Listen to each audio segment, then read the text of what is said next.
Apakah resep ketumbar, jahe, kunyit, rempah, sama madu yang biasa dipakai untuk detox rahim itu juga aman dikonsumsi oleh ibu hamil menyusui? Aman aja sih sebenarnya, ya. Tapi kalau sudah hamil atau menyusui, saya sih mungkin lebih cenderung untuk makan yang sehat aja, protein sehat, karbo sehat, lemak sehat. Ya. Kalau butuh rimpang-rimpang silakan aja. Karena kan biasanya kalau judulnya detox, kan bersih-bersih gitu. Kalau udah bersih, ya udah makan yang bener aja.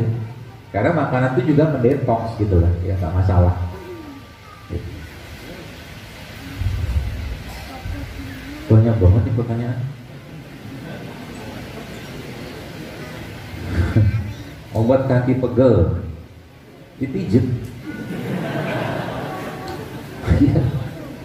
Pijet, dibekam, rendam pakai ratus-ratus itu hilang pegelnya. Pertanyaannya, pegelnya muncul karena apa? Coba kita belajar begitu. Pegel itu muncul karena apa? Karena asam laktat kan. Asam laktat munculnya asam gara-gara apa? Balik ke yang tadi. Nasi, tepung, gula, lemak gitu loh.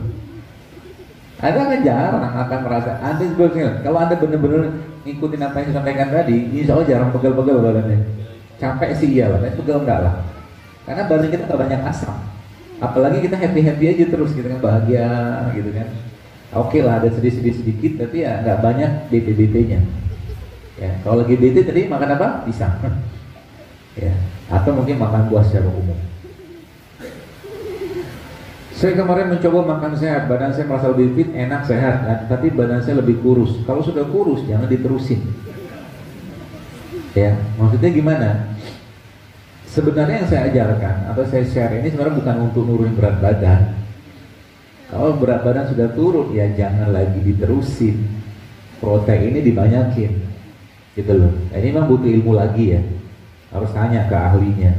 Ya, kayak personal trainer, teman-teman yang di gym itu dia paham tuh. Asupannya apa nih? Ya, yang jelas biasanya secara umum sih ya. Nanti ada hitungannya tuh. Ya, protein sama karbonya dinaikin. Ya, orang tuh kan gemuk gara-gara apa? Gara-gara kebanyakan gula. Nanti sekarang ketika gula di stop, ya otomatis kita harus tetap masukin gula ke badannya, tapi gula yang sehat. Nanti coba konsul ke teman-teman yang lebih paham tentang itu. Ya. Tapi kalau saya pribadi lebih menganut konsep gizi seimbang aja. Ya, jadi makan tetap kita makan protein, tetap makan karbo, tetap makan lemak. Mikronutrien dari vitamin seperti itu makan aja, tapi jangan juga yang cukup tidak berlebihan. Meskipun saya nggak tahu kurusnya beliau ini asumsinya dia atau asumsi indikator, karena harus dilihat ya. Ada orang kadang-kadang banyak orang bilang seseorang gitu, kok kayaknya kamu gemuk banget, tapi ternyata dia nggak gemuk, tapi badannya berisi. Karena ada orang dengan berat badan 70 kilo ya misalkan ya. Tapi yang 70 kilo orang pertama ini lemak totalnya itu sedikit, lebih banyak massa ototnya. Dengan orang yang 70 kilo dengan lemak total yang lebih banyak dan massa otot yang sedikit. Dua-duanya sama 70 kilo, tapi di sini yang lemaknya sedikit, ini lemaknya sedikit, massa ototnya banyak, ini lemaknya banyak, massa otot sedikit. Biasanya kalau yang sudah mulai turun berat badan tuh glender itu di badannya. Nah itu harus diapain itu? Dilatih dengan latihan beban. Ya, maksudnya angkat barbel bukan. Push up itu latihan beban. Beban menggunakan badan kita.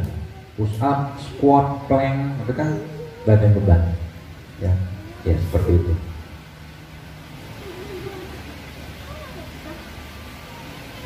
Ibu saya sakit osteoporosis, dianjurkan untuk operasi. Sekarang mulai terapi apel dan serai, tapi juga masih minum obat. Sebaiknya lanjut terapi tadi atau lanjut atau off? Lanjut aja nggak apa-apa. Ya, yang jelas tadi osteoporosis itu kan jadi gini. Teman-teman saya pengen ngajarin begini pola pikirnya sih ya. Ketika kita melihat satu penyakit, kira-kira root cause-nya apa? Akar masalahnya apa? Osteoporosis kan pengapuran. Pengapuran itu yang saya pahami salah satu indikator atau penyebab atau yang memicunya adalah asam badannya gitu loh. Asam badannya. Karena kita lihat apa yang Allah ciptakan. Contoh mungkin kayak begini. Ini kan seledi, ini kan apa ya, seledi kan? Bukan. Ini nih. Seledi kan? Seledi ini subhanallah salah satu sayuran yang sangat tinggi kalsiumnya. Kalau kalsium dia tinggi, otomatis sifatnya alkali, basah. Kenapa bayi? Baik. Kenapa bayi 0 sampai 6 bulan bau badannya tuh asik? Ya kan? Karena dia minum ASI. Ada apa dengan ASI? Bapak tuh kalau pernah cek ASI itu pH-nya sama kayak air zam-zam. Ya, air zam-zam itu pH sekitar 8,3, 8,4, alkali banget. Ya. Ketika bayi itu sudah mulai 6 bulan ke atas, ibunya ngasih makanan pendamping. Ya, kalau makanan pendamping itu kecenderungannya makanan olahan, makanan kemasan, asam badannya tuh, nanti bau badan bayi itu. Nya maaf, fesosnya sudah mulai tidak sewangi dulu. Ya, gitu. Apalagi kalau bayinya 6 bulan ke atas sudah dikasih nasi goreng, nggak mungkin juga sih. Ya. Oh, yang asam-asam, ya. Dari mana kita menemukan itu yang basah-basah? Ini semua kan basah ini, alkali. Dan ikatan gen kita itu berada pada ikatan alkali, gitu loh. Kanker terjadi kalau asam. Maka coba lihat, kita tadabur ya, antara sayur kayak begini, buah kayak begini, misalkan ya. Anda lihat, ini kan kita mencoba melihat bagaimana tanda-tanda kebesaran Allah, teman sekalian. Antara buah sayur kayak begini dibandingkan dengan daging hewan, banyakkan mana? Banyakkan mereka. Ya kan? Itu sebabnya kalau sesuatu yang banyak itu kita sering dapatkan, lebih banyak atau lebih sering konsumsi ini daripada yang itu tadi. Maka daging itu sebenarnya tidak konsumsi tiap hari pun nggak masalah.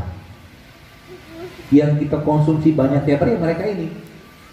Itu. Untuk apa? Untuk mempertahankan ikatan gen yang berada pada pH yang pernah saya baca bahkan 9 sampai 10 coba. Kalau kali sekali gen kita itu. Ya seperti itu. Ya. Dia bisa turun pH-nya gara-gara apa? Bukan makanan, tapi ini sedih, benci, marah, hasad, segala macam yang kayak gitu tuh bisa menurunkan pH. Gitu. Ya, jadi hati-hati dengan hati, hati-hati dengan emosi. Kalau nggak perlu kita mengeluarkan emosi, jangan emosi, diam aja. Kan Nabi beri petunjuk, marah, jangan marah. Kata Nabi, itu apa marah? Nabi itu marah nggak? Marah, tapi urusan agama aja beliau marah. Jadi marahnya dapat pahala. Anak misalkan di rumah misalkan dia bawa gelas itu baru kita beli misalkan dan harganya mahal, tiba-tiba pegang sama dia dan pecah. Buat apa marah? Gelas ini misalkan ada ajalnya dia ada di tangan anak kita, gitu. Jaga hatinya, nggak perlu marah. Ngapa juga marah-marah? Mobil yang ditabrak misalkan, kira-kira nabrak sengaja nggak? Insya Allah sih nggak sengaja, kecuali Anda lagi kebut-kebutan. Nggak sengaja. Marah, silakan aja marah. Tapi nggak ada guna juga. Akhirnya, saya pernah di Jakarta itu pernah ditabrak dari belakang gitu kan, ditolak, penyok, wah cukup dalam penyoknya. Apa yang saya kerjakan? Kabur saya. Ya kenapa? Saya sudah yakin yang nabrak juga nggak sengaja kan. Gitu loh. Sudah fa'fu anhum, maafin aja mereka. Ya, kalau saya berhenti juga, tolnya macet, ngapain? Belum, asik hidup kayak gitu sekalian. Ya, jadi apa? Ada makan kita makan, gak usah ngomel. Gak ada makanan puasa, asik gitu. Hatinya terjaga terus. Ada pisang makan pisang, ada apel makan apel. Gak ada semua puasa. Gitu. Paling enak tuh banget anak-anak kos. Ada yang pernah tanya ke saya, dokter, saya anak kos, gimana caranya supaya kan ini saya budgetnya sedikit, anggaran sedikit, anggaran terbatas. Oh, masya Allah, saya bilang justru malah bagus. Anak kos tuh paling gampang hidup sehat. Caranya gimana? Apa yakin puasa? Nanti kalau buka puasa datang ke masjid.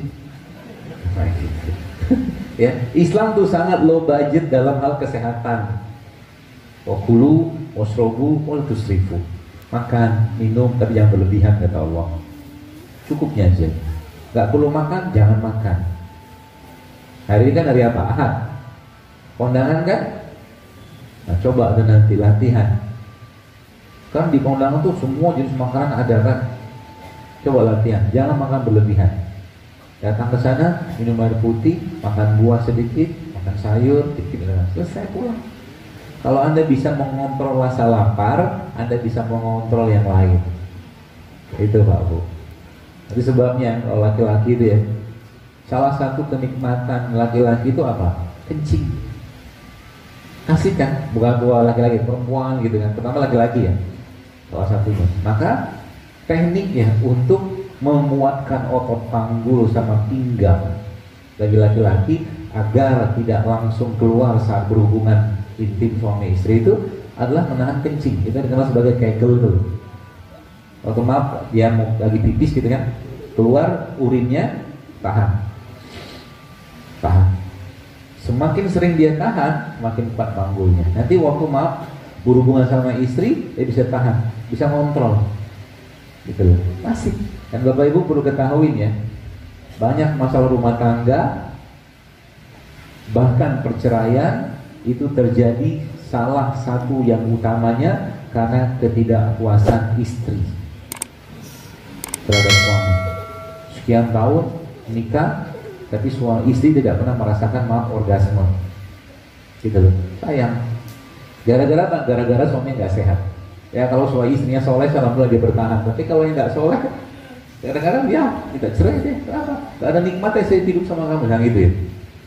Maka sering pernah saya sampaikan. Jadi niatkan juga hidup sehat untuk memberikan nafkah yang terbaik untuk istri. Bapak-bapak nih, misalkan Anda kalau lagi minum air zam-zam, kan banyak minta itu rezeki macam-macam gitu kan. Minta juga, ya Allah kuatkan fisikku untuk memberi yang terbaik untuk istriku. Karena hubungan suami istri adalah sedekah. Jima itu sedekah. Ya. Kalau nasi putih organik boleh nggak? Andai tidak ada berasnya cuci pakai garam boleh nggak? Ya boleh aja sih. Tapi kalau apa? Saya sih lebih milih nasi yang masih ya. Ya memang nasi itu problemnya apa? Selain seratnya yang kurang, gula yang tinggi, kan ada lagi tuh logam beratnya dari pestisidanya. Jadi kalau Anda makan kayak nasi coklat kayak begini, ya ini lebih, kalau saya tahu ya, nanti coba dilihat lagi, itu lebih tinggi seratnya daripada nasi putih biasa, meskipun organik. Semua organik. Apalagi beras merah, atau beras coklat, atau beras hitam. Dicuci pakai garam, setahu saya nggak kuat. Kalau mau cuci pakai baking soda,